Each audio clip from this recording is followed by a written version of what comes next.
Coming up on this episode of Belief Hole.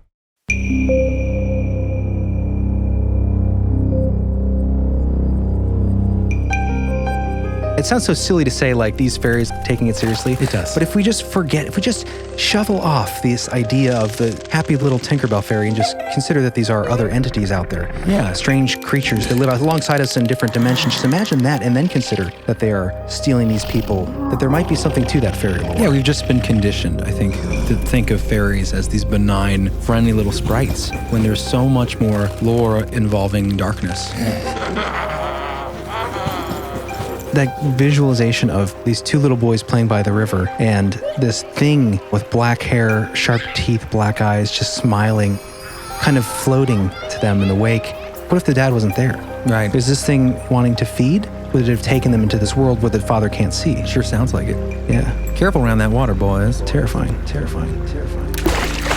It is sometimes said that, quote, themselves, or fairies, are like withered versions of ancient deities that have been pushed out, or the fallen angels is another idea. And some people thought that they're the souls of people that have died, based on a belief that your soul was a tiny person that came out your mouth when you slept. That's adorable. So there's a little man that leaves my mouth every night? Yep. My mouth every night?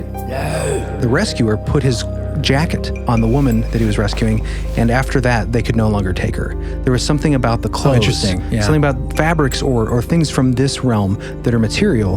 They don't wash with that other realm. Right. They don't blend well, so they resist the ability for the entities to access them from the other realm. Yeah. That's an idea. Well, think about Terminator when he arrives, you know, he's naked and all curled up. Yeah, because You can't go through time without taking your it's clothes just off. too warm in that time tunnel. I guess. Yeah. You gotta strap it down, Arnold style. Feel how soft my skin is.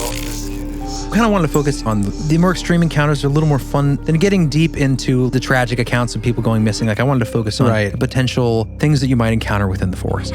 The water hag, the Mantis Man. I got a giant bird story too. Another bird? When do we do birds? Birds are scary, I'm joking. man. I love big bird stories.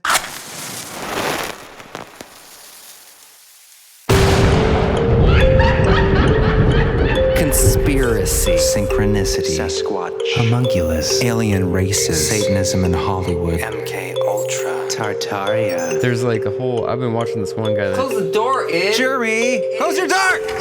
what's the, Inner Earth Disagreements. Ghost Dad? I like that movie. Dogman, Bohemian Grove, Corey Feldman, Magicians Are Demons, Specters and Spirits, Sleep Paralysis, Strange Disappearances, Sky Whale Phenomenon, Alternative History, Shadow People. Shh, quiet, I'm trying to say words with the mouth. It's getting dicey out there. Poltergeists. That's cool. Anunnaki. What is the moon? Elf Towers. I would never talk about it. That's old. Y2K. Cover-ups. Apocalyptic catastrophe. Vampire. Well, hello, hello. Well, hello, listeners. I'm John. I'm Chris. And I'm Jeremy. We jumped right into that introduction. That was good. Like it's natural. Maybe we finally got it because it is the Season 2 finale. Yeah, crazy, man. Season 2. We've done over 1,000 episodes at this point. Yeah, it's crazy. I will say, Not really 1,000. How many? That'd be crazy. and it's our 25th episode of the season, and it's going to be released right before Christmas, which is the 25th of December. Exactly. Yeah, it'll be released on Christmas Eve, correct? Synchronistic. Or coincidental. Or fate, perhaps. We hope to get it out before Christmas Eve. Well, either way, you'll know because it's out and you are listening now. So welcome, everyone. It is wintry here. It does look like Jack Frost has laced our land with icy snow. It snowed all day. It's pretty gorgeous. I feel like I said that in some like really ridiculous, silly way. Building enough since I iced our land from Jack Frost, and John's like, snowed all day. Just bringing it And back. you'll have that. Remember that term? Keeping it to the point. Yeah, man. This is that time of year. We're going to be getting into some fun. What is this? Beyond 411, right? Yeah, so, okay, this is what happened. The idea for this episode is beyond Missing 411, kind of the strangest entity encounters that may be responsible for some disappearances in the woods. And initially, I was talking to John, and I was like, hey, just so you know, I've been looking into some stuff. What do you think about doing Missing 411, the Faerie angle? And, well, what did you think about that, John? It just sounded a little bit like kind of soft. Yeah, it didn't grab your interest. Right? Well, there's good reason for that. I mean, we're conditioned to think of fairies as these Disney-esque little Tinkerbell. pixie. Yeah, with wings, and That's what I think of. they're there to give you grandma wishes. And that's what most people think of. Grandma wishes. What does that mean? I don't know, I was thinking fairy godmother. Sometimes She's here to give you grandma wishes. It means you can wish good things for your grandmother. Yeah, I thought it meant nice. like it preoccupies you with the wishes a grandmother would make. So for the rest of your life, you just want grandmotherly things. I wish I had 8 more raisins for these cookies. For my 19th birthday, I'd like new TV guide subscription. I don't know. Okay. Anyway, that's why I mentioned the Jack Frost. That looks like it danced upon our land outside and iced the ground because this is going to be an episode. Yeah, it snowed all day. Just to reiterate. But it's a beautiful icy day out there, and instead of blessings from Jack Frost, you could hear warnings of the winter hag, for instance. We're getting into that stuff? Nope. Okay. I just want to mention it because it is wintry out, and the winter hag is a scary thing. But Sounds scary. That idea lives inside this concept of the hidden folk, or the fairies, or the, quote, good people. Right, which we have gone into before on like our Gnomes episode. We did a pretty deep dive into the cultural lore around the world of little people, diminutive, creepy kind of folk. Not always diminutive, but hidden for sure. You're right. Or other dimensional, perhaps. And this time of year, I think it's perfect to do this sort of episode because although the leaves have died and it's not, this green, lush time of year, at least up here in the north, you can see everything, which almost is more eerie, especially in a deep wood. Like I was tuning the piano the other day and I was just looking off. It was this horse ranch, but they had this huge range of forest right in my view at this big picture window. And I'm just looking into there, imagining like that slow 70s zoom in. It's just passing all these trees with my view. Just imagining like something just slowly stepping out. 400 yards into the forest. But it's that time of year where it's almost more mysterious that you can see further because eventually the trees just start to collect until there's, it's opaque, but there's that left depth. up to your fading vision. Yeah. When I walk on the towpath over there, you can see really far, and I just imagine like Dogman or something. Right. Because you can see, and the colors are so like it's all white, just would stick out like a sore thumb if you could see something walking like really far away. And less shadows to hide too. They really have to hide because that snow reflects all that light. Right. Like a big reflector. Like a big reflector. Reflector. But that's what's interesting is that these things that we're talking about, it's very likely that instead of spotting it far, far down the road and being lucky or unlucky to have that glimpse, it could be breathing just a couple feet in front of you without you even seeing it. Can you pass me a fetal cell flavored drink? You sure can. Have one. Diet Pepsi. This episode brought to you by Fetal Cell Soda Pop. All right. That's true, though. Look it up. By the way, I do want to mention that, with Missing 411, obviously the main concept behind that is the intriguing and fascinating accounts of people going missing, well, mostly tragic accounts, and the strange characteristics that a lot of these cases share in that pattern that David Paulides is so well explored and delivered on sharing that information. This episode, we're going to be focusing on not those accounts in particular, but some potential possibilities of what might explain, on the fringes of reality, what could explain some of these disappearances and just strange experiences in the forest in general. Yeah, and generally what you might encounter out in nature that is yet to be explained, that sounds so bizarre and so out there, but has there's so much corroboration between mythology and modern accounts and all these things. Like, is it just some piece of artifact from our ancient mind that has kept this going forward, or like, the archetypes, that kind of stuff? Or is there something potentially, real? There's all kinds of possibilities, but we are going to explore this idea. And disclaimer, the Missing 411 is a serious topic, and, full respect to anyone who's dealt with someone going missing, or it's a terrible, terrible thing. And a lot of this we're going to be talking about is a little more, I would say, fun, because it's exploring, without getting into specific stories of missing people, we are going to be talking about more of encounters. Talk about the Redcaps? And the Redcaps, John. Did you want to hear about the Redcaps? Those are terrifying. See, yes, thank you. Okay, so I was so excited because when I told you about the fairies, and you're like, fairies, come on. And then I was like, I got to scrap all this. I was like, the picture helps. Yeah, exactly. So I will have this in the show notes, but this is one thing. Is he considered a fairy? Yeah, the Redcap. I'm going to get into that probably first, right, Jer? Yeah. We're also going to be looking into the idea of dark nature fairies. We're also going to be looking into trans-dimensional Mantis Men.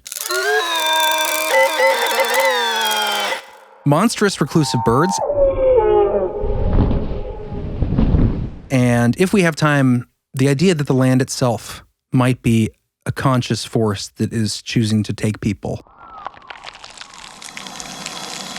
Our mother? Our motherland? Yeah. Our mother is the mother.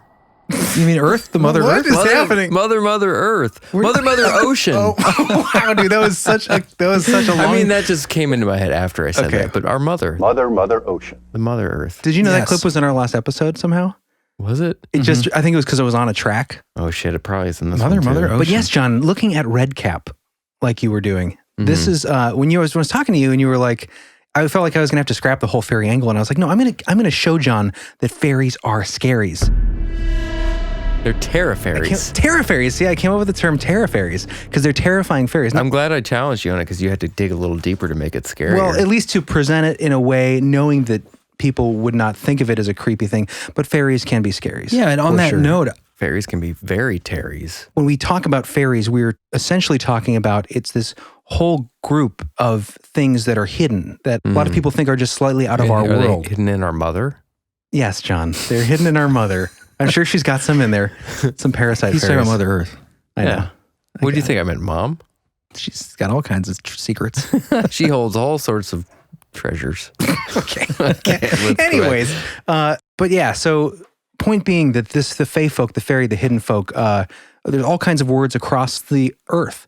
There are different accounts, different legends, mythologies with these different creatures or entities, but they have similar attributes, whether it's coming from Gaelic, Ireland, Scotland, Germany, England, Iceland, or, even you go to Mesopotamia and Egypt. Sulawesi, as we'll get to later. I mean, you can name pretty much every general area around the world, sorry for those I didn't mention, and you'll find these things and the idea that they live just outside of our realm. And if they do they potentially cross over from time to time to feed, to snatch, to scare? Yeah. Who knows? I was just going to say on top of what you were saying about all around the world, these things. Redcap. It's coming, John. I was just going to say that, again, you can check out our episode, Terrorized by Gnomes, because if you want the deep research on on the differences and the similarities between a lot of these fae folk or dwarf-like entities all around the world, you can check out that episode because we really do a deep dive. Yeah. Okay, back to the show. So, yes, John, getting into Redcap. Redcap. So, Redcap. Who is this Redcap? There's an interesting thing that Chris mentioned to me about the fairies being referred to as the good people, right? Is that an actual picture? This is a photograph of a Redcap gnome, a murderous cannibalistic gnome. Read the description. Okay, I guess I'll jump to that and then I'll go back to this. Okay. I need it. Okay, I'm getting right into Redcap here because John wants it. So this is the Redcap, also known as the Faerie or Dunter. It's a type of malevolent, murderous dwarf in English and Scottish folklore. They are said to inhabit ruined castles found along the border between England and Scotland. It's pretty specific. What, that area? Mm-hmm. Well, every area has different versions of this kind of creature. Yeah. It looks a lot like the Nisa as far as like the red cap. That's such a classic image. The Norwegian But Nisa. this is far from the Nisa because as we continue. Ooh, it's better. Redcaps are said to murder travelers who stray into their homes and dye their hats with their victims' blood, from which they get their name. Redcap jerks. They're essentially the Fred Durst of the gnome world. What? Redcaps must kill the hat. Wow, that's a really bad You're joke. really showing your age. I had written that down too. You wrote, No, I didn't write it down. I think he did. I just said it. I just said it in my mind before the show. Redcaps must kill regularly, for if the blood staining their hats dries out, they die. Redcaps, that's a lot of killing. Oh, weird. It's like a vampiristic sort of thing. Redcaps are very fast in spite of the heavy iron pikes they wield and the iron shod boots they wear. Outrunning a redcap is supposedly impossible. bitch, that thing fast. Yeah, dude. This diminutive, that's terrifying. red-hatted, iron axe-wielding, sharp-teethen, hungry entity wanting to dye its hat with your blood so it can stay alive. Does it eat people too? Creepy. I think it just needs the blood. Well, let's see. Redcap is depicted as a short, thick-set old man with long, prominent teeth, skinny fingers, armed with talons like eagles, large eyes of a fiery red color, grizzly hair streaming down his shoulders, iron boots, a pike staff in his left hand, and a red cap on his head. So none of them cut their hair? They just let it grow until their hat runs out of blood. But yeah, so this is just one small example of one of these fairy Hildefolk, type creatures that we would consider an ancient nursery rhyme. You think he's real? That had a dark side. Yes, actually I do. I don't know specifically if Redcap is, but I do. We've had people. I want to know Redcap. Yes or no? Specifically? Is he real? Do you think? Yes. Yes, I think that Redcap is a version of what people have experienced. When I look at him, I see realness. Yes, I do too. I don't know about the Oh, the that's axe a wielding, big part of it. and iron boots, maybe. Well, if you remember going back to that episode we did on the gnomes before, if you remember that Redcap is significant because not only is it here, which we didn't cover before, the Scottish guy, the Redcap, but the Nisa has the famous Redcap. The David the Gnome. We connected it back to a place, I think it was in South America with the red hat, the same sort of diminutive thing with the red hat that was a trickster sort of spirit. So there definitely seems to be something that is consistent but yet separated by vast distances. And I haven't heard that connection of the blood until I've come across the Redcap from Scotland. Yeah, I like the little But imagine that every detail. time you see a lawn gnome on someone's lawn, you now know why his cap is red. covered in blood. Well, those are Nisa though. I don't think that's in their mythology. Well, maybe we just don't know that about the Nisa. They could all be the same. They could be just hiding that from us. That's secret. Different places. Anyways, but that's just one example, John. And I wanted to mention this, that fairies have been referred to as the good people, or the daoine ma. I guess if I'm not pronouncing that right, I'm sure, but that's the Gaelic for the good people. And the reason that some have suggested that you call them the good people is because it's very bad luck to say fairy, to mention them by name. Right. So you say the good people to kind of get in their good graces so you don't get, I guess, picked on, targeted by these fairies for malicious purposes. Yeah, because that's a big aspect of the fairy culture is the idea that if you upset them, there are dire consequences, death, disease. Like skinwalker consequences? Oh, yeah. Worse? Well, that's interesting, John. I mean, does it get worse than That's death? interesting because you Can. Eternal torture. That's true. Then yes, then fairies absolutely, because they can take you into their fairy realm and torture skinwalkers you too? for all time. They don't have their own realm, as far as I know. Oh, I think you'd be surprised. Have you ever seen You don't know. Have you ever seen Stranger Things? There's no skinwalkers in it. Yeah, but that's the upside down. Yeah. And that's another example of this kind of idea throughout, You know the Hadron Collider is doing that right now? Yeah. They're doing Stranger Things. This is a whole other topic, I know. John. You're a year late, 2 years late. I know, I just watched it. Well, that's actually... It's actually 3 years That's right, the late. first time You you saw just it? watched it? That's funny. Well, we have a whole episode we were prepared to do about the actual story behind Stranger Things because it was based on the Montauk Project. Right. Originally, which has... And MK Ultra. And MK Ultra, and there's this vast mythology behind it. So we're going to do an episode on that because it's fascinating. Yeah, because there's some reality behind that tale. Yeah, involving children, theft, and psychological experiments by the secret factions within the government military. Doesn't it seem like the Hadron Collider, like similar ideas there? Oh yeah, dude, there's so much Like fascinating CERN? stuff. We did that CERN episode Right. way back. I want to do another They're one. messing. I have a feeling it's kind of based off something. Well, I think it definitely, even some of the scientists, or at least one of the scientists, have come out and said essentially that like something could come through. And the idea of that they're, opening I kinda think it's doorways the whole possibly. point. I think what some of them are trying to do. Right. Why do you think they had the ritual in the middle of the court? Although some people said it was fake, but why would you do that? Why would you fake that? Oh, the ritual. And then there's the one fascinating thing, and this is a tangent. We'll get off we're of it in gonna a get second. off. But We're getting off. We're getting off. But right before I pull over, It's all right. It's a good topic. We did that episode. It was great. We should see what they're doing now there. We should sneak in. Alex Jones style. Yeah. the most fascinating thing I thought was the skins. There was an anecdote that came out about the collider. This was actually in the news, or someone had talked about it. It wasn't just like gossip, but they had these animal skins of sorts that were, there's an image of it somewhere online, that were placed around the collider that had writings on it from like every language, ancient scripts. It just sounded like a scene from like 13 Ghosts or That's what I was someone trying to imagining. summon something, right? You're sending out every language. It just sounds like magical, spells almost being sent through to pull something through. I mean, that's all crazy, but we it's should probably interesting. stick to the more believable stuff like fairies and mantis people. Yeah. Tha na doin ma chow. That's a very bad pronunciation of Gaelic for the good people are here. So other ways people would refer to them is themselves or they or them, which would be euphemistic for instead of saying fairies. Right. Like they're here. Right, because it was unlucky to use the word. And an interesting anecdote from this Encyclopedia of Fairies from the 70s that I have, they also reference that it is sometimes said that, quote, themselves, or fairies, are the souls of those drowned in Noah's flood, which leads to multiple possible origins of fairies. Some people believe they're basically like withered versions of ancient deities that have been, pushed out, or the fallen angels is another idea. And some people thought that they're the souls of people that have died. And that based on a belief that your soul was a tiny person that came out your mouth when you slept. That's actually true. That's adorable. And if it doesn't come back, you die. So there's a little man that leaves my mouth every night? Yep. Well, there is a little man inside Chris. We know that. You've heard that story before. Remember? No. There's a whole community in my tummy. The mayor has this was that Sounds really fantasy wrong. I used to have as a little child where the mayor lived in my eyes and you'd see everything going on. And That's inside that that's town, like a Bud Light commercial. it's a very odd Bud Light commercial. This bud's for you, Mayor Chris. Well, it's not Bud Light. It's the Bud, those like light cooler drinks that are Budweiser. Why does that relate to the? Because it's the exact same. There's a man that lives in the brain, and like there's taste buds in the tummy, and they're all like, yay. Oh, weird. Well, mine were actually people. Oh, okay. Well, Chris actually believed this was real for his early life. I don't think I believe it was just a story I would make up and tell myself every day. I had episodes. So every the day. mayor lived in your head. Yeah. Well, he lived behind my eyeball. So he had the penthouse. He had the ocular penthouse, and he could see out. And then no one else in the world knew that they lived inside of a person except for one boy.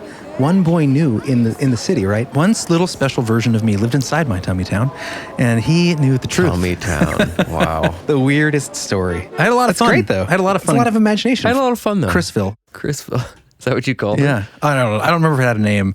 You do have universes living inside of you. I know. There's a really good episode I'd love to do sometime on the macroverse or microverse rather. The idea that there are living inner space, exactly. Really fascinating stories about people's experience actually going into and communicating with things that live inside us at a molecular level. Conscious, really, really interesting stuff. Creatures, yeah. Yeah. Trillions of beings inside. Trillions and trillions. More than of beings. the entire debt of the United States.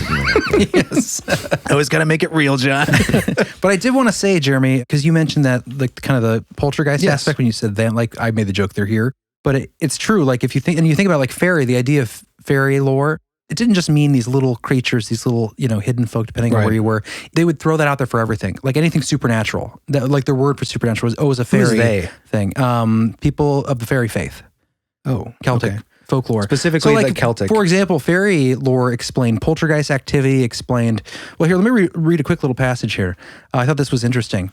And this comes from Where the Footprints End by Joshua Cutchin and Timothy Renner, but they have an interesting chapter on fairy folklore related to Bigfoot, but we're not getting there tonight. Among the scientifically inclined, few topics are more anathema than fairies. In fact, leprechauns alongside unicorns are often presented as the types of creatures cryptozoologists should not waste their time on. By contrast, Bigfoot seems downright respectable.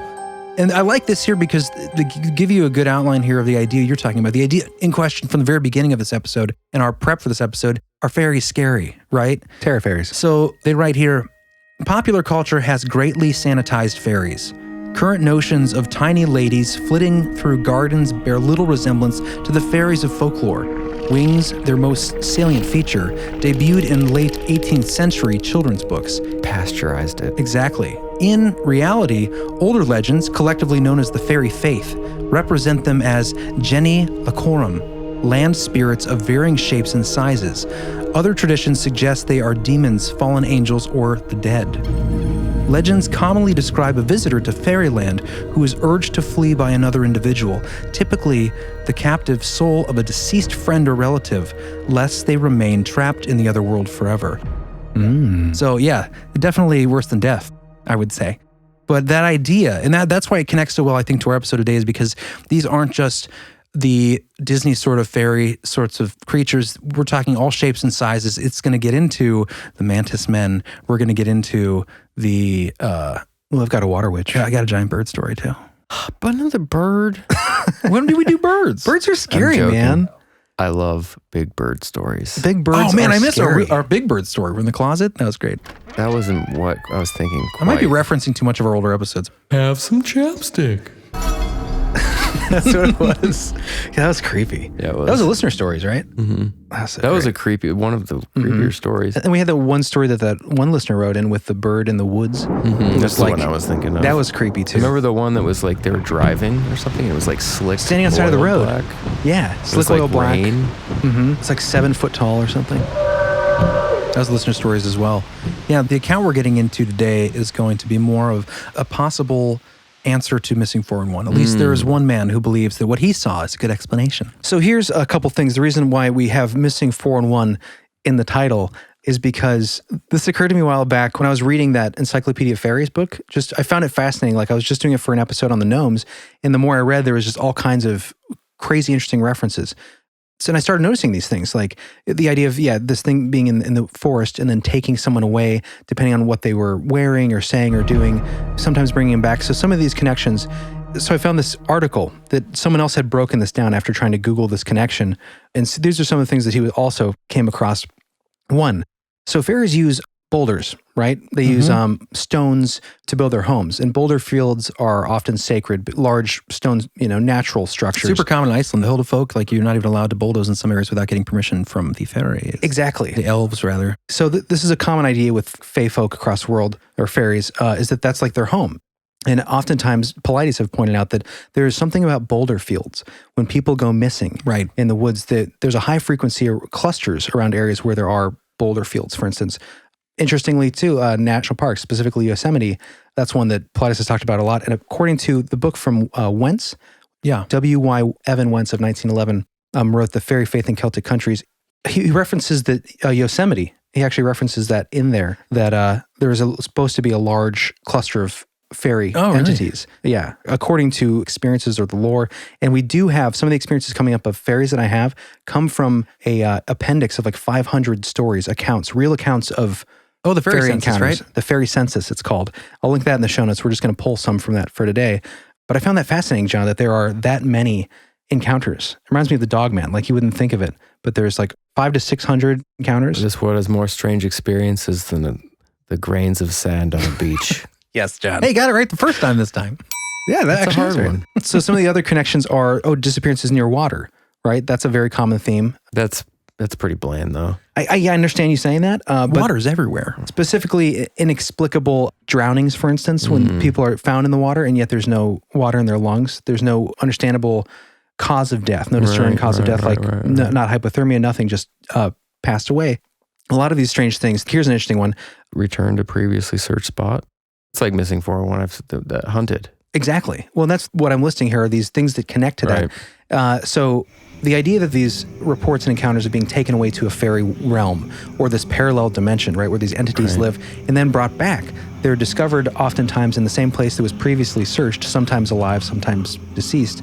But that could explain that, instant disappearance. They look for them, look for days, look the same area, then they come back and they're found again. This kind of blip in and out of that reality. Another thing is being found dazed and confused, right? Sometimes when they do survive, they have no memory of the account. And this is an excerpt from that Faith and Fairies book. And this will sound very much like Missing 401 if you follow that phenomena. Persons in a short trance state of 2 or 3 days duration are said to be away with the fairies enjoying a festival. The festival may be very material in its nature, or it may be purely spiritual. Sometimes one may thus go to a fairy for an hour or two, or one may remain there for 7, 14, or 21 years. The mind of a person coming out of a fairyland is usually blank as to what has been seen and done there. So that comes from that book, and it reminds me of at least several of the Missing 401 encounters that I've heard of where they have survived. They have no recollection of what happened while they were gone. Even that recent one with the guy who was skiing, like that, I think he was a fireman or something, that he was found in California. How do they know that, though, if no one ever comes back and remembers anything? Specifically with the fairies? Yeah. That's just part of the lore with fairies, because they're having people come back and talked about what they experienced, which was these fairy type things. Gee, it sure is a great excuse if you lived in, 16th century Ireland and you had a lady on the side. Every weekend you come back home, you're like, I don't know where I was. I think I was in Fairyland. I think it was Fairyland. I can't remember. But they're also said to come out during bad weather, the fairies. And we have so many examples of Missing 401 when the weather gets bad, like immediately like following. A storm? Yes, exactly. Like winter storm? Like any kind of storm. Even fog, right? We've covered that. Fog. That phenomenon from the 40s. Things that make it hard to search for the person. It seems to inexplicably happen directly after, and sometimes in a way that like there was no weather called for, that kind of thing, and it just comes out of nowhere. And the idea that some of these fairies have control, and it sounds so silly to say like these fairies like taking it seriously. It does. But if we just shovel off this idea of the, happy little Tinkerbell fairy and just consider that these are other entities out there. Yeah. Strange creatures that live alongside us in different dimensions. Just imagine that and then consider that they are stealing these people, bringing them back, doing what they will, that there might be something to that fairy lore. Yeah, we've just been conditioned, I think, to think of fairies as these benign, friendly little sprites when there's so much more lore involving darkness. Yes. Not to say they're all bad. I'm sure there's good guys out there too. If you guys haven't seen The Hunted, check it out. Yeah. Missing 411. Excellent movie. Really well done. Shout out to my buddy Brian, who recommended it to me. I hope you're doing well, buddy, in your area of the country, which is insane. Oh, yeah. He lives out on the coast, right? Yeah. But yeah, it's a great film. It really is. It's very mysterious. Well, David Paulides' work is excellent when it comes to this stuff. He's done so much building this database of inexplicable disappearances. Yeah, he does a really good job of pulling all that information together. Yeah. We did an episode a while back, but it was an earlier one, and we're going to do another one for sure. But yeah, it's really interesting stuff, and we'll link some of that in the show notes too if you guys want to follow up more on that. Let's take a break. Let's take a break, and we come back, we're going to get more into some terra fairies, as well as some other strange entities. So forgetting the fairy aspect, but these other things that you could consider another kind of hidden folk, whether it's mantis-like 7-foot-tall creatures that people have experienced along rivers, and just so many, many more. And they're coming up. Giant birds. Yes, Chris, your giant birds are coming. All right, so stay tuned, guys. And we got Rick Stinger coming up at the end, too. Rick Stinger will be coming up, so thank you, Rick. All right, guys, we'll see you soon.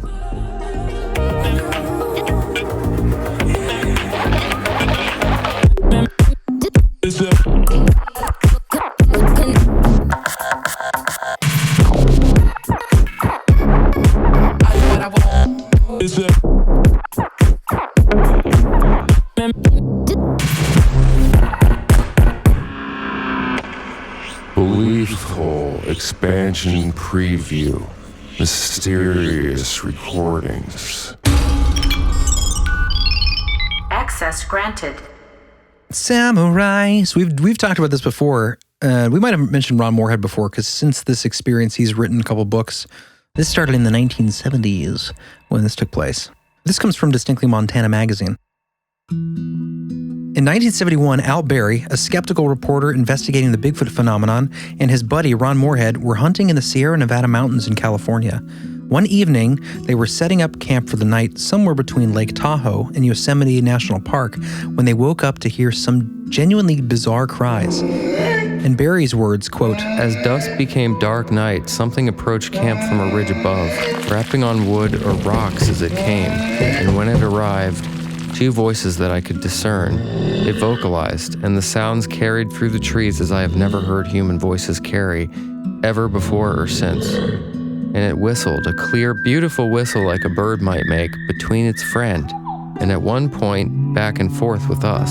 According to Barry, this went on for some time. This encounter went on for nearly an hour and a half, and another followed on the second night, and there were other encounters I can attest to later that season. I was able to get reasonably good tape recordings of the sounds and interaction, and we cast several of the foot impressions both in pine mat and snow. I looked high and low for evidence of the joke, including searching the others' belongings while they were away hunting. I wasn't a novice investigator of facts, but I came home stumped, basically with nothing to write about until the story unraveled itself after further research and investigation. The strange vocalizations became known to some as the samurai sounds, due to an almost uncanny resemblance to the expressive style favored in old samurai films like those by Kurosawa. Experts have studied the audio, and many claim that the human vocal cords could not produce the noises. Well, you kind of reproduced it there, Jared. It wasn't bad. Case closed. Before we get into what the professional crypto linguist had to say about it, once he heard it, let's play the clip.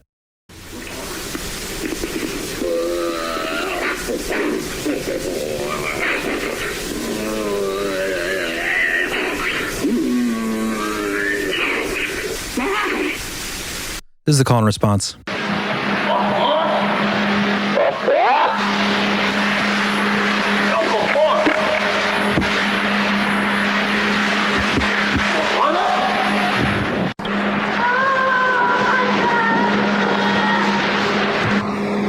Haunting.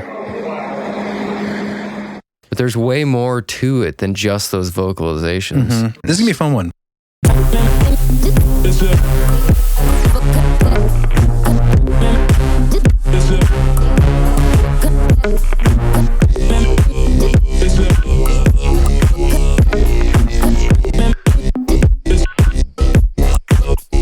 Welcome back, guys. Welcome back. All right, so Jeremy, you have a story for us. I have several stories. God, I wondered if we were ever going to get to any fun stories. We had to build it up with a little corroboration. All the history needs to happen. John is just he's a real student of history. A lover. I'm a lover of history. I want stories, says John. I want Redcap. We did Redcap. I want it again. All right, maybe we'll circle back. Okay. Just kidding. So let's do our first story. Is it a scary story? It's a scary story of terra fairies. So this story comes from the Fairy census that we'll have linked in the show notes, which is a fascinating resource. What I love about it is, it's a tome of stories, encounters throughout a century or more, but a lot of modern accounts too. And what's cool is, just like when we did that episode on the near-death experiences, there was that database where they had a survey on their site, and whenever someone filled out a form about a story or someone was questioned, the questionnaire had specific things that you could cross-correlate, attributes of the story. So this first story that I've titled Tiny Taps of the Mummy Fairy comes from Massachusetts by a fella in 2010. He was somewhere between 21 and 30 years old. They kind of give you a range of the age, I think, for anonymity. But it'll give you details like what time of day. This happened between 9 p.m. and 12 a.m., so obviously in the evening to overnight. Another interesting thing about this experience is oftentimes they'll experience a prickly sensation, either before like or... a tingly or a tingly. Yeah, tingly, prickly kind of thing. Almost like the hackles on your back would stand up. Would it be Hackles? like goosebumps? Yeah. Goosebumpies? It'd be goosebumpies, yeah. Goose pimples. Hackles are like, I just found this out talking to Jennifer, listener of the show, that hackles are the things that when dogs get freaked out, that stands up. It's almost like a erectile dorsal, Fear boner. Sure, yeah, it's their fear boner on top of their back. Weird. I'm going to think differently when I'm petting your dog. That's gross. Okay. Anyway, those are the hackles. But anyways, that's something that they experience oftentimes before or after a fairy encounter of these kinds of entities. So this happens in this case. So John, would you like to read this story? Oh, absolutely would, Jeremy. Awesome. It'd mean the world to me. Great. So this is anonymous, but just for the sake of conversation, I added the word Sam for the fiance in the story. What am I reading? It's called Tiny Taps of the Mummy Fairy. Tiny Taps. My fiance Sam and I were in our bedroom just relaxing for the night. I wish I had a girlfriend. I know how you feel. I was sitting on the end of our bed and Sam was next to me. The whole week we had heard weird noises outside our house at night, as did Sam's mother, who lives upstairs. They were weird animal noises, it would seem, but we went outside and found nothing. Anyway, I was playing around on my phone, probably on Facebook. Yeah, Zuckerberg. When I heard a knock on the window as if a small bird or a bat flew into it. I approached the window and I saw something strange. Sam saw it momentarily before it just vanished. It appeared to me like a small person, no more than anywhere from 2 to 5 inches in length, only it looked very shriveled and mummy-like. I often think about it and bring it up to Sam, and to this day, Sam just changes the subject. It either flew into my window or it tapped on it, almost like a small, dark, kind of mummified person, almost of evil nature. It was a small humanoid with wings. The wings were dragonfly-like. Fairies are supernatural beings of nature or evil. I gotta just throw that in there like a fact. I'm just puzzled and want to know more. So I think the last couple comments there are part of this questionnaire they have to fill out when they submit their report. That's probably a response to, what do you think about this entity overall? What do you think about fairies in general? So that he obviously thinks they might be evil in nature. It's always weird when they don't either just outright say that's ridiculous or they believe it. The people that just refuse to talk about it or change the subject, that's the most fascinating to me, because it's a little red flag. Like there's something that unsettled them to a degree where they don't want to talk about it. Under their skin. Yeah. Like something did happen to them. It's like they're blocking it out because it's too scary to process. It doesn't fit into the psychology of their brain or their worldview. Spatulas in the ceiling. Yep. Blocking it out for your own protection. Okay, let's move along. So this next one, I titled it Was Watching from the River. Now, this is an interesting story, and I have a little short corroboration after the fact. Chris, if you want to read this one, this comes from North Carolina, and she witnessed this in somewhere in 2010, 2015, and she's somewhere in her 30s. Okay. All right, so let's give this one a go. This chilled me to the bone. I was on a rock in the river reading while my husband fished upriver. I was across from a park where people were walking with kids and dogs. There were 2 young boys walking on the trail with their dad. They began moving down towards the water. when it started coming up the river, moving through the water towards them. It was pale-skinned and looked waterlogged, with black hair and sharp, serrated teeth showing in a smile. Nasty. It paid me no attention, but was focused on the boys. Oh, look at that. What is that thing? They were pointing at it with sticks and could absolutely see it. Let's poke it. The dad finally ushered them away from the edge of the river, seemingly unaware of it being feet from his kids. It's interesting that the kids saw it, but the dad didn't. That's creepy. It watched them move up the trail away with a creepy look on its face, and then moved on upriver and out of sight. It did not look friendly to me. I have seen them since childhood, different ones, and was told that's what they are, fairies. My granny from Ireland says I have, quote, the sight, like her. I believe they are beings from another world that sometimes share our world with us and can have good or bad intentions. I was always taught to never talk to them or let them know I see them. I've read that a lot in fairy lore. Like, you basically ignore them. I knew that would trigger you. It kind of reminds me of like a ghost. You don't give it power. That we're more familiar with here, a spirit in a home. You just ignore it and hopefully it'll go away. The more you try to connect with it, buy it little gifts and put it on the mantle. Yeah. These are things you don't do, whether it's a fairy or a poltergeist. You don't want to. Because you could be inviting something that you don't want in your life. Just that visualization of these two little boys playing by the river and this thing, with black hair, sharp teeth, black eyes, just smiling. Wet and matted. Like kind of floating to them in the wake. It was pale, right? And then the kids obviously seeing them pointing sticks, and the dad's like, oh, come on, boys, but not being aware of what's, like, what if the dad wasn't there?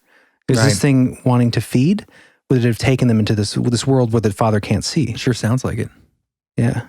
Careful around that water, boys. Terrifying. That was a good one. Thanks. Okay, so what was interesting about the story is that, have you heard of the Bean-Fionn? No. This is the water witch. This is an actual thing. And John, this... Well, like they caught one? If you Google that, you will see this guy. This little lady here. Oh. Doesn't that look Frightful. exactly what they described? Yeah. Like long stringy hair, sharp Although teeth. it didn't say humanoid, did it? Because that sure is humanoid. I think Black hair, sharp serrated teeth, showing a smile, pale skin, looked waterlogged. I mean, if this in human form is what this would look like, Well, this then, kind of water witch. It's kind of like skulking through the reeds there. So this is Skulking. This is from a class of fairies called drowning fairies. And some examples of this are Peg Prowler, Jenny Greenteeth, and Water Leaper. And these are kind of like Peg Prowler. often told as like children's stories in fairy lore, known as nursery boggles.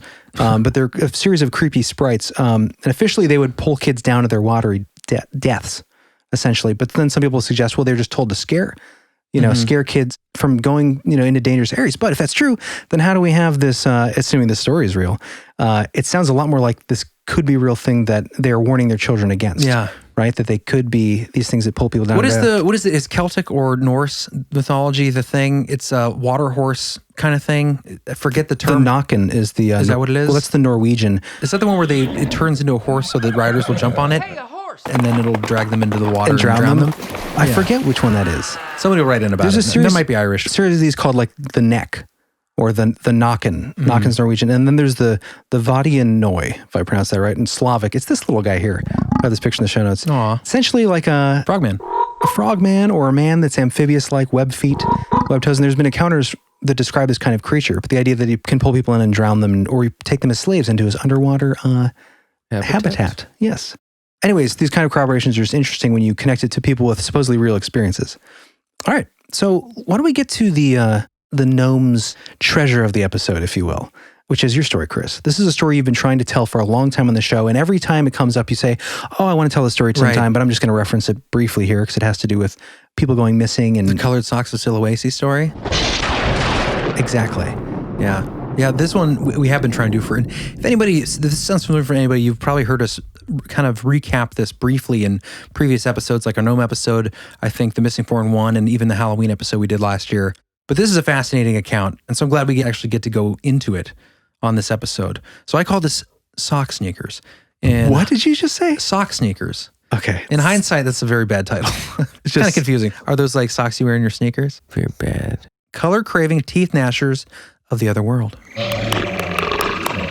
So As we've mentioned already before, cultures throughout the ages from all the dark corners of our world have told strikingly similar stories of a race of beings that live just on the other side of our reality. And we covered these in the previous episodes.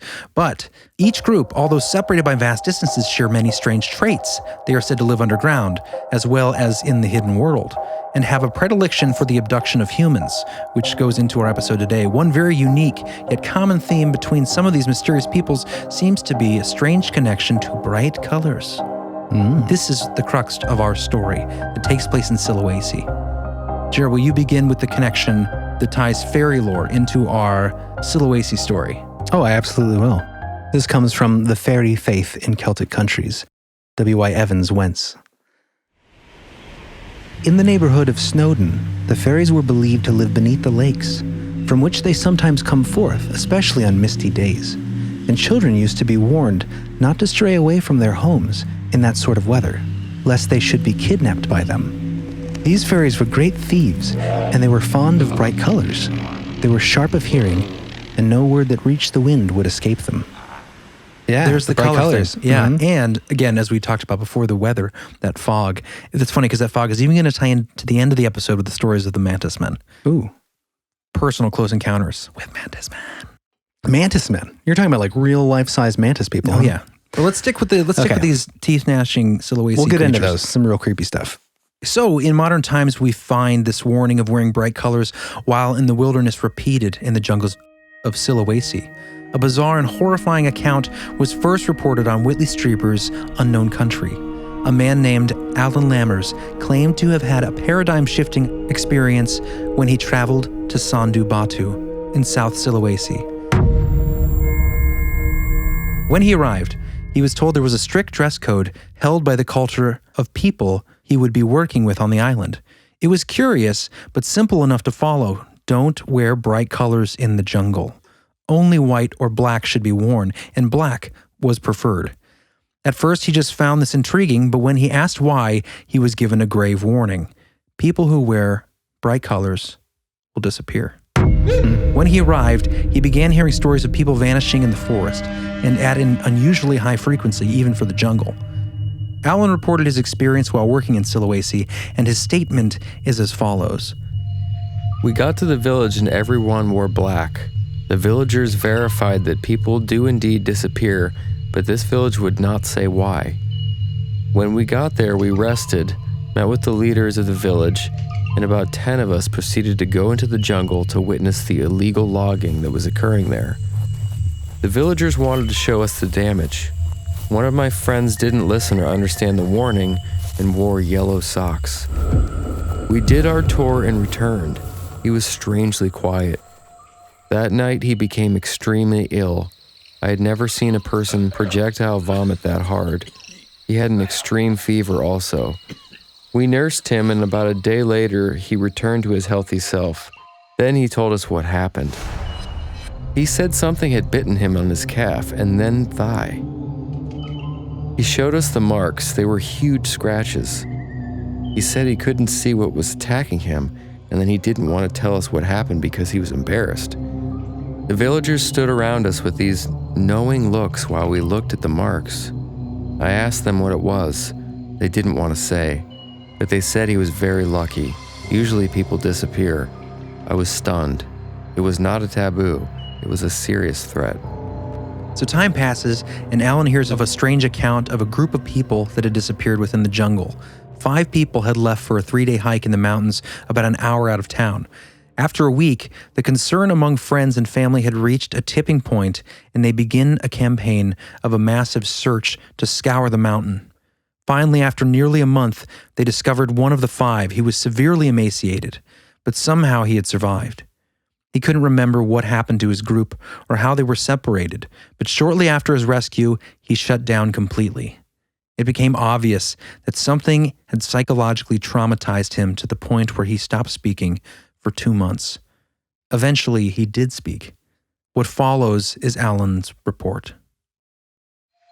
I found out that while on the hike with his friends, he kept seeing what the Bugis call Jin Kirkaki. It means little demon people. These things do what is called penkalikan, or abduction. No one knows why they do this, but sometimes there are those that turn up after being taken. The reports of these strange people or creatures who do this are always the same. They have a small nose and their eyes are small and black, but their mouths are very broad and resemble a grimace. Ew. And then he steals your hamburgers. What is that? The Grabbler? Hamburger. Grimace is the other guy. Oh, Grimace is the big purple guy, right? Mm-hmm. Yeah. They sound quite as scary as these things. Pretty scary though in real life. The young man was the only one who could see them out of the 5 who had vanished. During the hike, he would briefly catch a glimpse of them as their numbers grew. However, when he would try to point them out to the others, none of them could see. It's creepy. This reminds me of Carla's story a little bit in a weird way. Yeah, it's something in the jungle. Nature forest, spirits. yeah. Then he began to see strange animals that he didn't recognize as native to the area, or to anywhere for that matter. These animals were the size of horses, with enormous antlers. He witnessed herds of them along the mountainside. He could not understand where they came from or why there were so many. They are not an animal indigenous to the area. There is no such known animal that big known to exist in Sulawesi. Yeah, that visual to me is pretty incredible, if true. This idea that there's this person who's going out with these people and then seeing these people with these big grimacing faces, seeing these alien-looking antlered creatures wandering around him and no one is seeing any of this stuff except for him. Bizarre. Yeah. It's like he's being taken into this other realm, which reminds me of that sort of Like Faerie the- idea. Yeah, like the reality is thinning and It's all he's 'cause passing through. Yeah, it's all because of those damn socks. So then during his interview with Whitley Strieber, John's abductee partner, He just guided me. Alan says, quote, "There is something taking these people, Whitley. Something terrible and evil in Sulawesi. The people of Sulawesi have come to terms with it and have tried to adapt themselves to deal with whatever it is. It has gone on long enough to bend culture." Yeah, I mean, that sounds familiar. Yeah. That happens in so many places. It just makes me think of Iceland. It's probably a groundhog. Probably just a It's misidentified, probably an anteater or a groundhog or a balloon. probably some kind of It's swamp gas. rodent Swamp of gas, sorts. A rodent, maybe mixed with a wind balloon of some sort. A wind balloon from Venus. That's what's interesting is the idea of a changing culture over time.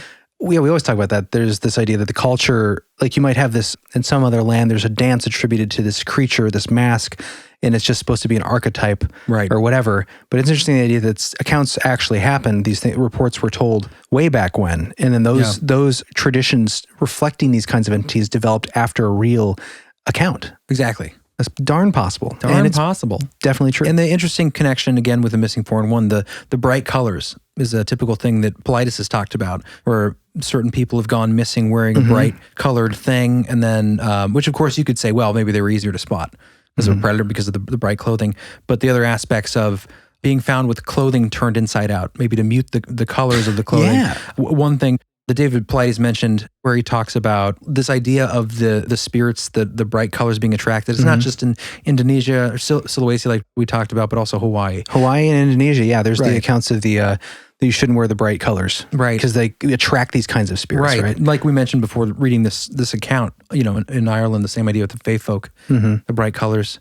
I did like the idea of that turning clothes inside out Yeah. could ward off fairies. That was an idea. Right. And there's something about this, like oftentimes with Missing 4 and 1, you have reports of people face down and naked, right, being discovered, which is a common thing in fairy tradition, right? This idea of, Well, that was specifically the spirits on some of these island nations where you have spirits that are offended by oh, right. bright colored clothing. So you would take off your clothing and lay face down, and a lot of people are found That's like in face Hawaii. down with their clothes removed Right. or turned inside out. It's interesting too because I did find one account that we'll save for another episode, but it's about the escape from a fairy realm. And one of the things that they mention that corroborates that is once the person is rescued, the rescuer put his jacket or coat, garment on the woman that he was rescuing, and after that, they could no longer take her. There was something about the clothes, interesting. Yeah. something about fabrics or things from this realm that are material, like they don't wash with that other realm. Right. They don't blend well, so they resist that kind of the ability for the entities to access them from the other realm. Yeah. That's an idea. Well, think It's about kind of Terminator when he arrives, he's naked and all curled up. Yeah, because You can't go through time without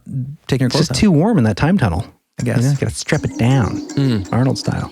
Yeah. Do you guys want to take a break? When we come back, we'll get into some bird monstrosity and some Mantis Men. Oh, Mantis people. Mayhem. Of the darkness. Sounds good. We'll be back in a minute.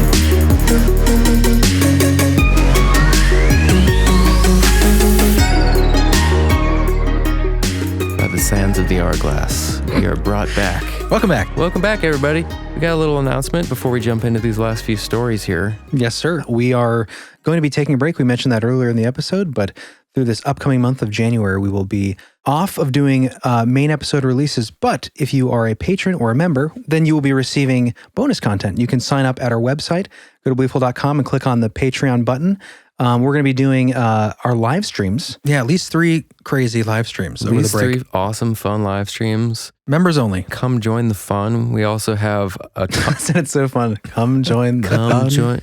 No, it really is a lot of fun. Come join the fun. There you go. We did a couple of them before and they were a blast, so we're looking forward to that. We're going to have a new stage we're building in our apartment, and it's going to be all room. beautiful and mysterious looking. The first one of which of these live streams will be on January 6th at 7 p.m. That is a Wednesday. So if you sign up for the expansion level tier as a patron/member, you will have access, and we will love to see you there.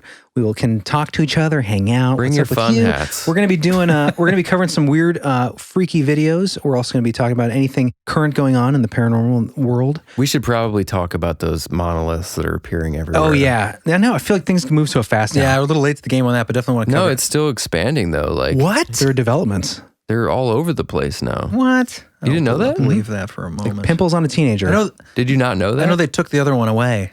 No, you haven't heard about that they're appearing No, all over save it. Let's save it for this. That's why the story is continuing to Continually evolve. developing. There is a ton of new information coming out about UFOs and aliens. Like there's a lot of people that think that this is right on the horizon. Oh, like this is part of a signaling? You know, I've been wanting to do a catch up on what's been going on with UFOs this entire season. You guys didn't want to have it. You didn't want to talk about I think UFOs. it's reaching a breaking point. It's I mean, been there's so reaching much a breaking point. Okay, well, let's save this. Because Yeah, we if can you talk wanna- about it more on If you want that. to talk with us Yes. during a Sign live stream up. while we go over this stuff, give us your opinions and stuff, sign up, go to beliefful.com, Become a holer. become a beliefling or a holer, belief warrior, and check out our expansion episodes. We've got 30 to 40 episodes on there now of bonus content that you can check out the backlog and enjoy. We have archived episodes as well from our first season that we've removed that are earliest stuff that's rough but fun.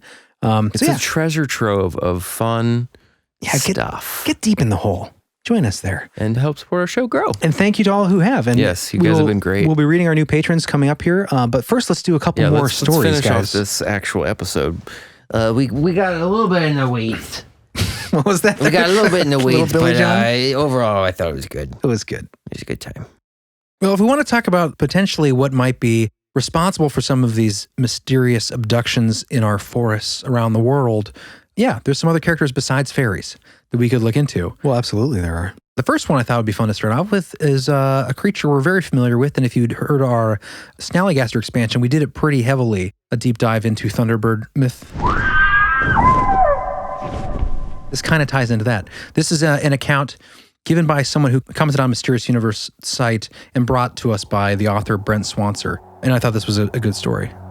Cool. Okay, this is in regards to what's going on with the missing form, what's taking people.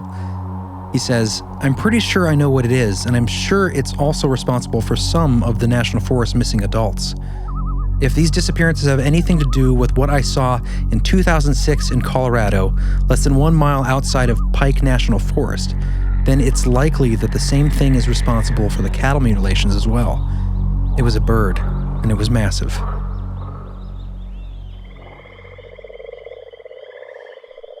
I startled it off my roof by stepping outside onto my front porch in the middle of the night. I had no idea there was anything there, but when the door slammed behind me, I heard a scrabbling sound, as if there were a small rock slide directly above me. I covered my head with my arms and tried to duck under the eaves when I heard a rippling sound, almost exactly like the sound one of those huge flags make when a sudden strong gust of wind unfurls it. Then there was a boom, a percussive boom that my eardrums felt, to the point where I started to lose my balance and fall backwards. That's when a huge shadow passed overhead, from 1.5 stories above me, clearing 50-foot tall trees in the front yard. The shape of the shadow most resembled a vulture, and I can't conceive of the wingspan being less than 20 feet. As it glided up, it screamed, a pulsating croak. Not sure quite how to describe it. It was not a sound I have ever heard before. Oddly, it didn't seem to have flapped its wings again. I refused to think about it for about a year because it was so ridiculously improbable. When an inspection of the roof occurred, the comment was, quote, "It looks like Freddy Krueger attacked your roof." Oh, weird. Along with the gashes, there were a few puncture holes as well, so I started researching and haven't stopped. I just thought that was an interesting account. I could just hear that specific description about the scrabbling on the roof as if it was a small rock slide. Right. I imagine this giant Lumbering bird. talon bird, like kind of trying not to slip down that. What does that remind me of? There was a movie where it's falling. It's this thing with claws, and the shingles of the roof are falling, and they pull it, and it's like scrabbling. Some sort of dragon. What movie was that? Dragonheart with Dennis Quaid? Might have been or might have been Rain of Fire with no, it wouldn't have been that. Yeah. Anyways, Anyways, you're welcome for that little sidewinding anecdote. Yeah, I just thought it was kind of a fun story. Yeah. Terrifying to consider there might be some birds that size out there. A lot of missing people experiences have been attributed to like large eagles and these kinds of things. Nothing quite that expansive. That definitely fall into the category of Thunderbird. Yeah, from what I understand, there's no eagles that are able to pick up a child and carry them off very far. Like you have accounts of, large eagles and things trying to pick it like a toddler or something. But there are those golden eagles that will pick up goats and throw them off the side of cliffs so they can eat them. Yeah, but they can't carry them for long periods. It's just kind of a grab and pull them off their center of balance. So mean. Very mean, but they got to eat. It's life, John. Okay. It's pretty mean. Terrifying way to go, though. It's a giant eagle throw you off the side of a cliff. I was enjoying my hike. You know what's scarier, though, than birds? Bugs. Mantises. Well, if they're big bugs. Yes. I'm very familiar with mantises. Well, like, how big we talking here? I'm talking a 7-footer. That's not even a bug anymore. No, it's a bug man. It's an alien. It's a Mantis Man. And Mantis Man. Anywho, yes. So, this is Mantis Man. It's one of those things that sounds so crazy. And it's just, anytime, we talked about this before, anytime you put man after it, like if you'd say a mantoid, also sounds silly. It all sounds silly. But there are these things that can camouflage. That's what the alien race calls us. These silly mantoids. They say humanoids. They say skin suits. Manoids. Manoids. Graboids. That's it. That's what we'll call them. Graboid. That's it. Graboid. Jesus, Walter. We're going to be sorry you don't give it a name. You know that from Tremors? Yeah. Well, it made me think we need a term for these invisible entities. People call them ITEs, these things in the woods that camouflage. Yeah. I, from here on out, will refer to them as invisoids. Oh boy. I think that's an awesome How about name. invisoids? Invisoids? Oh, just a different pronunciation? Invisoids? Yeah. Mm-hmm. Yeah. Anyways, that's what we'll call them from now on. Anyways, this is a real phenomenon. These things camouflaging, disappearing, and this is coming up in this mantisoid story. Mantoid. By the way, we will be doing a future episode involving some pretty incredibly fun mantis stories. You previewed these for me, and I wanted to include them in this episode. Involving very cute, cuddly tripod creatures. But I'm saving it because the situation's so bizarre how this story comes but up. it's well told. So I'm going to save it for when we come back next season and do an extreme cryptids episode, do some more of these mantis sort of things. And yeah, pretty great. Parallel reality creatures. But let's get into these mantis stories. All right. Our first one comes from a man named Paul Jacks. Good name. An avid fisherman who had an experience in the spring of 2006. And we're going to link in the show notes where you can watch the interviews with these two mantis witnesses. All right, let's go ahead and tell Paul Jacks' experience here. This takes place in New Jersey, in Hackettsville, I believe. And there's been a slew of sightings there, and these are two of them. Jerry, you want to take us away? Go, Jerry. Sure. So on this particular day, my boss said, Why don't we just try going over to the Musconetcong? I had never been there before. It was a creepy place. It's not completely in the wilderness, but when you're in the river very often, you're in a tunnel almost, because of all the brush and branches. When we entered the river, my boss asked me, Which way do you want to go? I said, this place, it's just way weird. I'll go upstream. So after whispering to my boss, I started moving, wading across the river and down. That's when I saw the movement. When I first saw the creature, I was like, what the heck is that? This thing had the skin of a snake. Where our abdomen is and where all our organs are, it had a very narrow core. The creature's eyes were black, very large, but set in the front, so it had binocular vision. This thing seemed to be very concerned with me. I sensed astonishment, whether it was because I was in the water, whether it knew that I could see it. It was very aware that I was aware of it, and that seemed to concern it, because it never took its eyes off me. It was moving up the bank away from me, but looking back over its left shoulder, directly at me. Creepy. This thing was fading very quickly as it moved up the bank, and all that time never took its eyes off me. It was 1, 2, 3 gone. It vanished completely, but I'm sure that it was still there. Ooh, yuck. Maybe you question yourself, did this really happen? But it did. Oh, it did. It did. Thank you, Paul Jacks, for being brave and sharing your mantis encounter story. That would be pretty terrifying. Yeah, I just picture that it locked eyes, never let go. Yeah. And the idea of it almost being embarrassed or concerned that he could see it. Normally you can't see me. Why can't you see me? And then just as he leaves away and starts to camouflage, he looks back over his shoulder and it's just staring at him. Yeah, get out of my river, praying mantis man. Why don't you quit being such a dung beetle? Hey, that's offensive to them. That's the worst insult for the mantis people, for the mantoids. You're being a real dung beetle right now, man. Rick, stop being a dumb beetle. Dung. What did I say, dumb beetle? Yeah, you're a dumb beetle. All right, next story. So the next story is interesting. It's another mantis sighting, but what's fascinating about it is that it is in the same location by another witness who is not in any way connected with our first witness, Paul. This is a guy by the name of Joe Parenti. He's a businessman from New Jersey, the Garden State. Born and raised around this area, around the river. Mm-hmm. Okay, so he had recently built a vacation home near the Musconetong River. Yeah. Musconetong. Musconetong. How do you pronounce that? Musconetong. Musconetong. And this was his experience there. My brother and I fished there for many years, 15 years, and we never saw anything unusual. On this occasion, we started in the early morning. We went to Stevens Park, and we went to the small batch of islands that's in the middle of the river. My brother stood downstream like a boss. I stood a little upstream, and we threw our lines in the water. Something was off right away. I noticed some humming, and I noticed a lot of tingling sensations in my body. I caught, from the corner of my eye, a creature that was 7 feet tall, brown and black scaled, looking down at me, but yet with the head sort of tilted, moving its mouth. Its mouth was straight out of a nightmare. I was so scared. I was so damn scared to see those mandibles moving up and down, and then I realized this is no joke. It turned to sheer panic. When I saw the Mantis Man, I was so scared. It was the eyes. His dark eyes were just so intense. I believe it could kill me. It looked like it had wings, and it opened up and opened its chest. The creature showed me the width of its chest and how strong he could be, and that was completely terrifying. I was getting the sense that this creature was sucking information right out of me before I was even thinking it. Suddenly there was a fog that kind of came through, and it was nothing but steam. There's that fog again. And then it cleared. It was gone. I couldn't control myself. I lost grip of my bodily functions, and I felt like throwing up. My brother doesn't know what to make of it.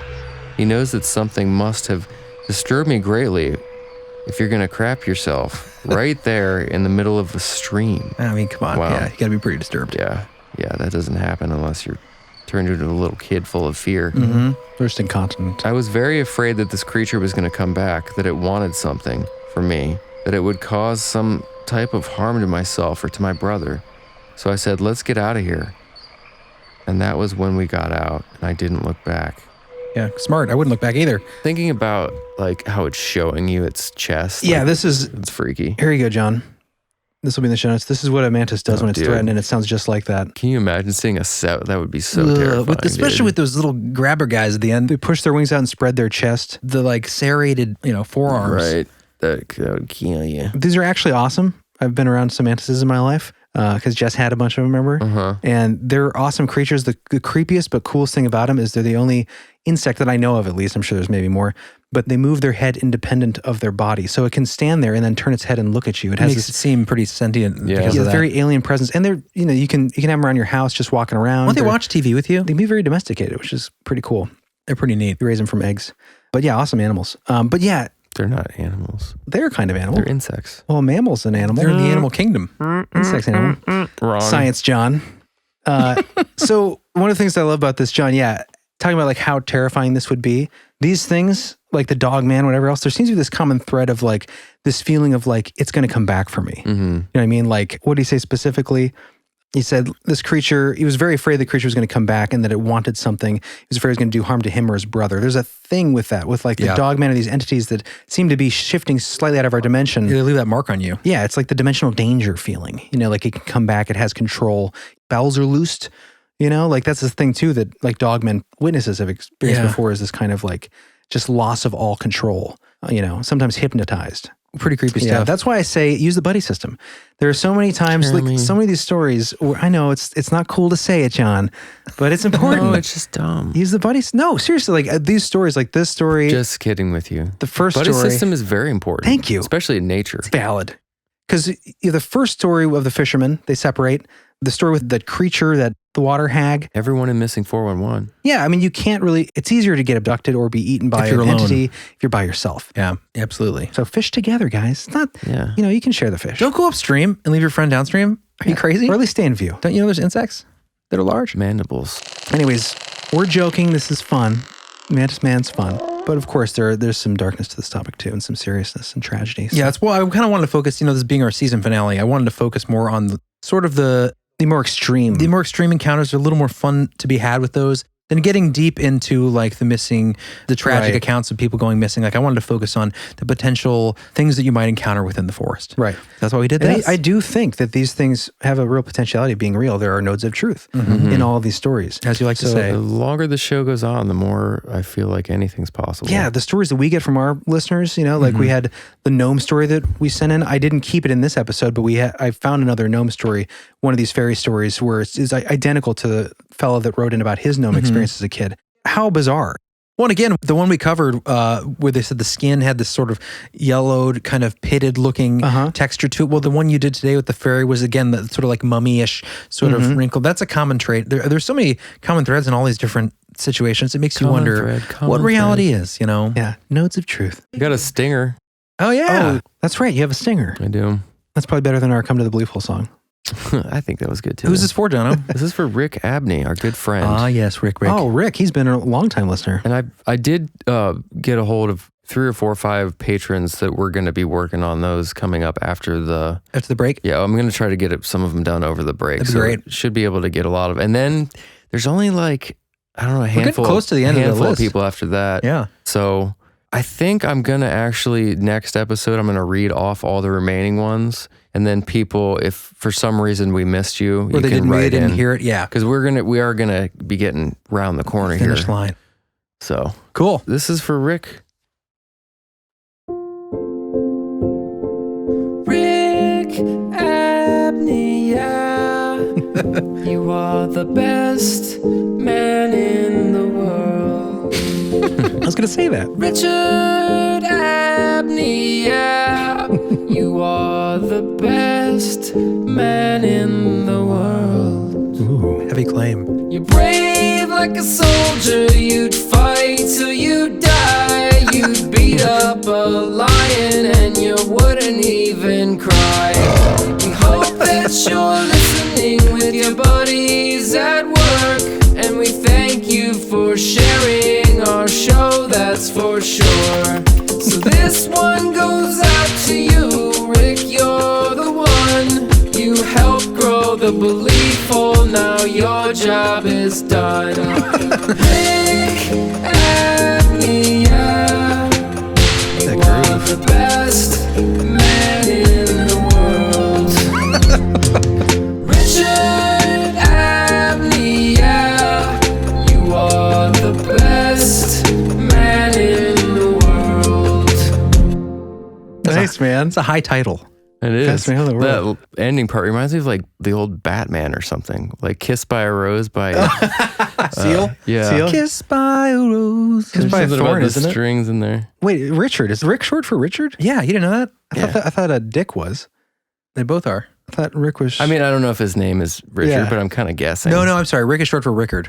Rickard. That was Yeah. it. Yeah, Rickard. Thanks, Rickard. Psych. Just looking like, was that right? I mean, it could be, right? Maybe not. Rickard? It does sound like it could be like an old Is English Rick- name. No.